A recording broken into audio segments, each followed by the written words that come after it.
Hey everybody, it's me, Andrew Marklowitz. Uh, Today's video is going to be a little bit of a heavier topic, and I feel like it's necessary today.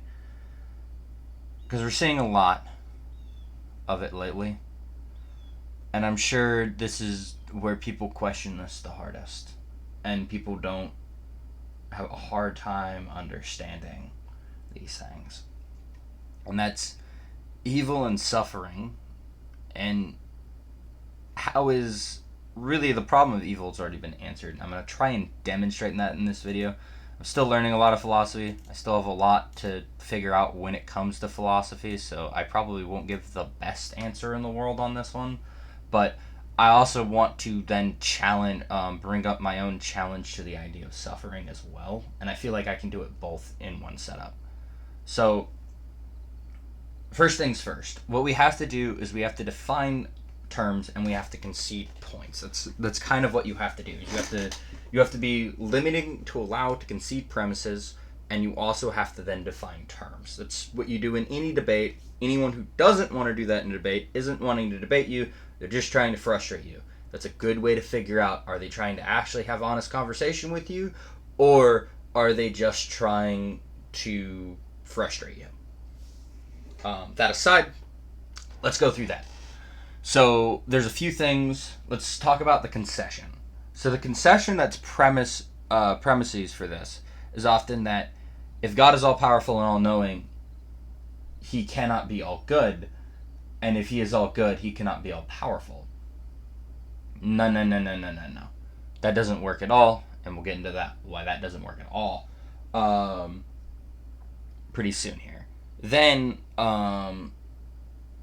we'll concede to the idea that God is all powerful and God is all knowing. That's the concession that needs to happen before you can even really have this discussion.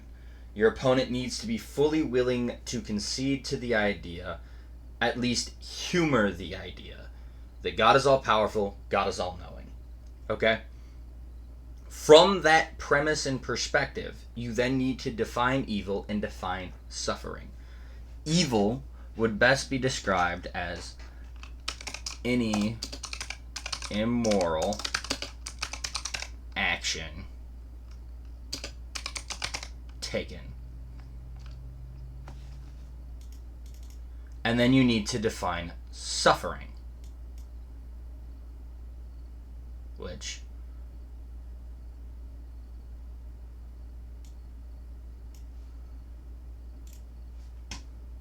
before we do that, let me just pull up a Google definition of suffering real quick.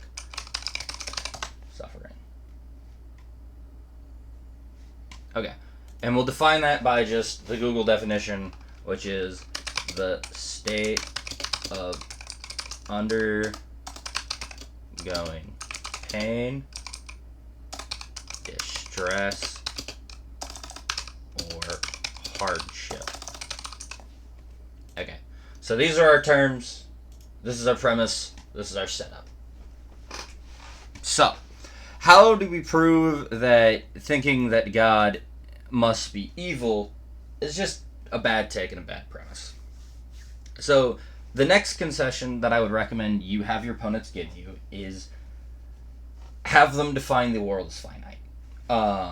Which it is. All scientific evidence points to the world being finite, points to the world having a beginning, and it points to likely this universe will end to some degree, and maybe it'll start anew, maybe it won't, etc., etc. There's a billion theories on that, but that still gives definition and premise to it being finite. It is here for a limited amount of time, which is the definition you need for finite. We can even add that here as finite.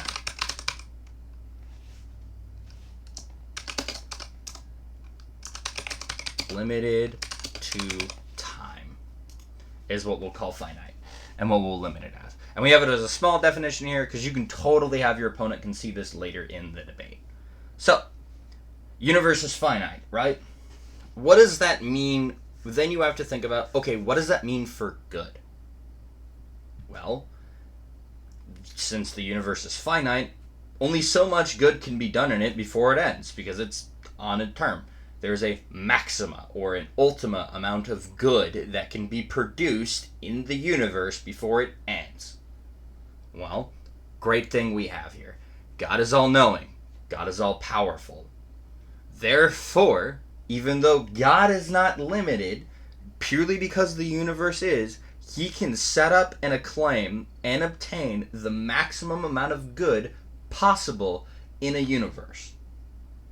This is my argumentation.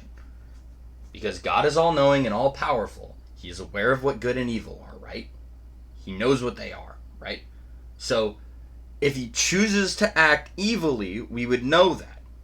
And a thing that would be evil would be to act selfishly. I can disprove that point by the fact that God created life. God is all-powerful and all-knowing, and he chose to create life, and he chose to create the universe. Creation is not, in of itself, an evil act in any possibility. It is typically done out of good. Typically, one would argue creation is good. To create something is a good act to do. Creating new life is good.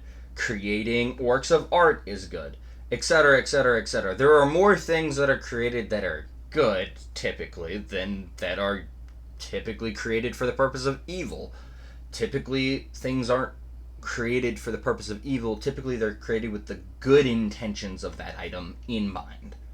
Not for the evil actions that they later be used for. Very rarely is that the case. So you can therefore argue creation is good.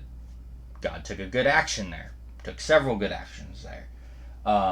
So you would have a understanding, therefore, God leans towards being good. God chooses to choose good. Now you have the important questions. Is free will good? Are there levels of good to be had? I would argue yes. Some things are more good than others. I would argue that God is the ultima good. He is the ultimate good. There is no greater good than him. And that is simply merely because of the fact that he's all-knowing. He knows of all good. So that aspect alone technically defines him as more good than anything else, because he's aware of all possible good. And he's aware of all possible evil, and he can choose at all times to always be doing the good deed. I hope this is making sense why, if someone is arguing from the point of evil, they haven't taken a philosophy class in a hot minute, because philosophers no longer use this term, because they have also come to this conclusion just from God's knowledge and the effects of the world that you would then see. This is why the free will challenge and suffering are the newest argument that are presented, and this is how I tackle this one. You have to then take suffering, and you then have to ask, is suffering always evil, or is suffering neutral? I would argue that suffering is neutral. Here's why I would argue suffering is neutral. If you do push-ups and sit-ups and work out, pain in the short term, but you get stronger. If you've gone through something hard or tough in your life, you have obtained knowledge of that suffering, and therefore typically have ways to prevent it or help people through it because you've obtained knowledge from that suffering. Even something as basic as going to work every day is a form of suffering, because you're doing heavy amounts of work in one capacity, either on your brain or another, to get things done. That is a suffering to be done.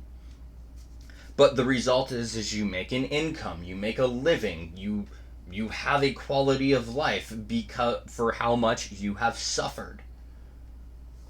So therefore, I would argue, just in that aspect, suffering is neutral. Its results can be painful. The aspect in the meantime is painful, but the results typically have benefit. So with that thought process in mind, Now we can kind of look at this from God's perspective. Why would God allow for suffering? Why would he allow for things to suffer? And the best way I can describe that to you is you never know the kind of good that's going to come about from suffering.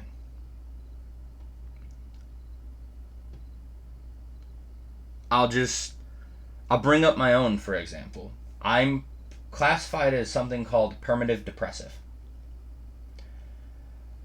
So with that in mind, I wake up every day with bad thoughts in my head. I wake up every day struggling to get up, thinking I'm worthless. Some days are so bad, yeah, I do think about ending it. But it is because I have an understanding of this pain, because I have an understanding of this, that I am then able to come to the realization, one, I need God to help me through it, because I'm not strong enough on my own.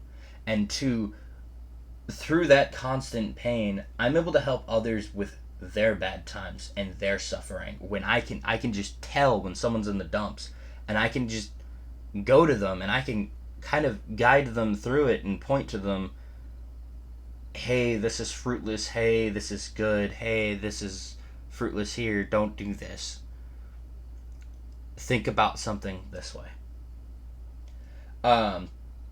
Which is really useful material to have.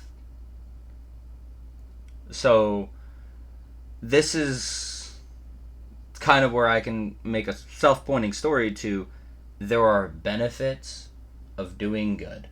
There are benefits of suffering. And therefore, there are good things to gain out of suffering. And if there are good things to gain out of suffering, and those are great things to gain, honestly,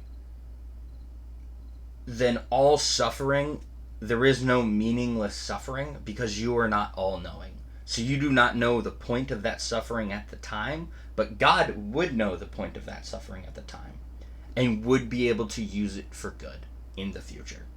So my argumentation basically sums down to,